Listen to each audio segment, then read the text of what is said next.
Welcome back to the Weekend Report. I'm Masachaba Mposwa. Last month, Gauteng Premier Banyaza Lesufi said that he would be getting weekly progress reports on the readiness of the province to host the G20 summit in Johannesburg in November. Now, over the years, community members and associations around the province have resolved to drive initiatives that seek to repair roads and potholes, clean up operations, and alternative power and water provisions as the city lags in service delivery. Let's speak now to manager at JoburgCan, Julia Fish, who joins us this morning. Good morning, Julia. Good morning, Mr. Chaba, to you and your viewers. Thanks for joining us. Now, JoburgCan was launched to unite residents associations citywide. What was the tipping point that made you realize that communities needed to organize themselves in this way? People started coming to us saying that while the organization Undoing Tax Abuse, of which we were an initiative of, was dealing with corruption and maladministration across the country, really, if Johannesburg failed, the rest of the country would go with it. And something had to be done about the governance failures in the city of Johannesburg. Now, Julia, you have observed what you call a total collapse of Johannesburg services over the last 15 years. Can you paint a picture for our viewers of what this looks like on the ground for ordinary residents? Right now, large parts of the city of Joburg don't have water. We've been in negotiations and conversations with Joburg Water for the last 2 weeks through the presidential Joburg working groups, the bomb squads, war rooms, you name it. People have been involved, and also Joburg Water has been having community meetings online at night. But residents of Kensington, Bruma, Cyril Dean, Coronationville, Westbury, parts of Sandton and Ilovo, areas of Rosebank, and areas of what is known as the Commando system, so that's Emmarentia, Melville, Greenside, haven't had water in almost 2 weeks. Or they're having no water during the evenings when they're having to shut down the reservoirs. That's just one entity that's really failing. And then, of course, it's a very visible representation that when there are burst pipes, when there are leaks, we are losing 46% of the water that we buy from Rand Water just through non-revenue water. That's leaks and illegal connections and other things. Then when they come and fix them, there are huge trenches left in the roads for years. We've celebrated 2-year anniversary birthdays for holes left in the road that JRA and Joburg Water are not dealing with. But then on the other hand, there's a systemic collapse of the billing system. People are getting incorrect bills. They're being charged erratic amounts from month to month, and they can't seem to resolve them. These are ending up in the courts. And then the council just this week wrote off 5 billion rand in irrecoverable debt, and they're not holding the service providers who are milking the system liable. Now, we're also seeing remarkable stories across Johannesburg from Sunning Hill residents pooling 3,500 rand to buy their own water pipes, to Lone Hill achieving an 80% reduction in crime through community initiatives. I mean, also in Greenside, residents have spent 250,000 rand securing their own substations and power boxes. Are residents becoming better at delivering services than the city itself? Residents associations and community groups have had to step in and become the front line of service delivery in their area. They're the ones painting the verges, they're the ones cleaning the pavements, and in areas also like Legauri, they've had to take over normal recreational space infrastructure, such as their own swimming pools.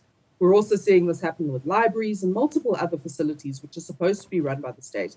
But really, at the end of the day, it's not just about a double taxation measure where people are already paying additional for security, for healthcare, for schooling services, which is supposed to be the mandate of the state. They're now having to do it for very basic things like the pavement outside their house and the streetlights.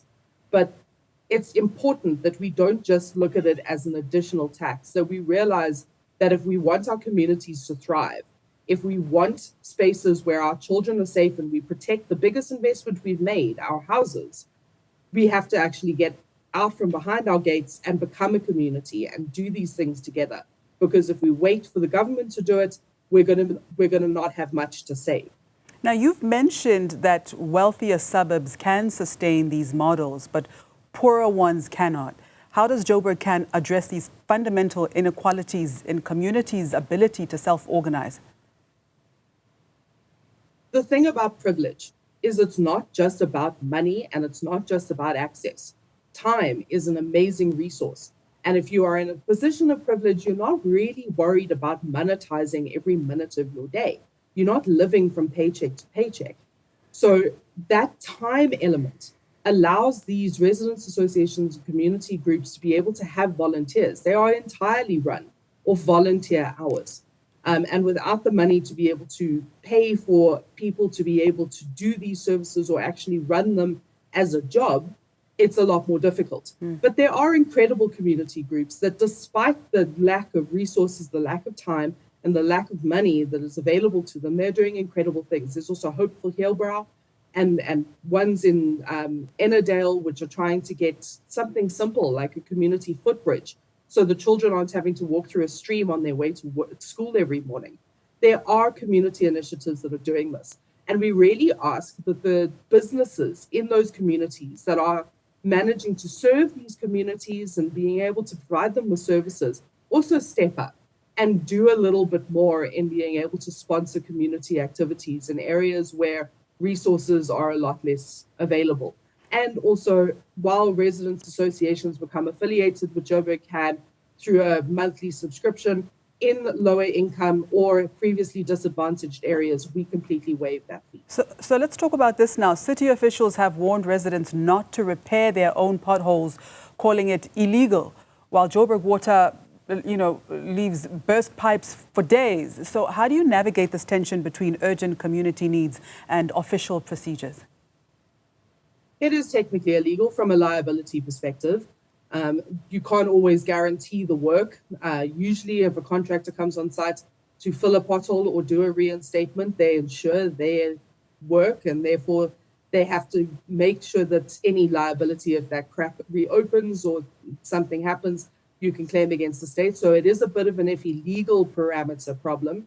And at the end of the day, though there are problems with the City of Joburg's governance, there are people within those departments who are really good at their job. They are really trying.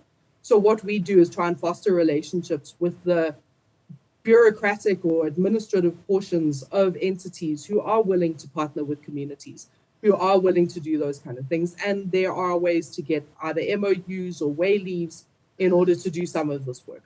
And also some residents are breaking the law to access basic services like water and electricity. So when citizens have to become criminals, essentially, to survive, what does that say about the state of our democracy?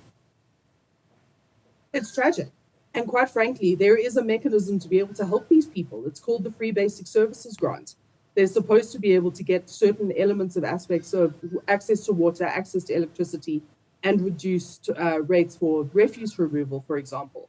These are things the Treasury funds the City of Joburg to be able to catch these people who really need this lifeline. But instead of the 1.1 million households the Treasury funds the City of Joburg to supply, they're only funding about 130,000. And because it's a non-conditional grant, they're reabsorbing it into the budget. This is actually criminal. The fact that the City of Joburg is using the money intended for the poorest of the poor and the most vulnerable in our communities. And that's where you get people having to use this illegal mechanisms to be able to get hold of a basic service. We've got communities in Nana's Farm in the shadow of Eikenhof, which is the biggest pump station for water of most of the west of the City of Joburg, literally getting water out of holes in the ground from a natural spring that is polluted, that is full of E. coli. The state of that water is shocking. And this is what we're reducing people's lives to.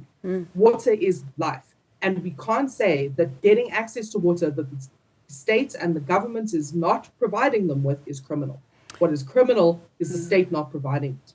Now, Julia, JoburgCan trains associations, you lobby the city and support oversight. How do you balance being constructively critical while maintaining working relationships with city officials?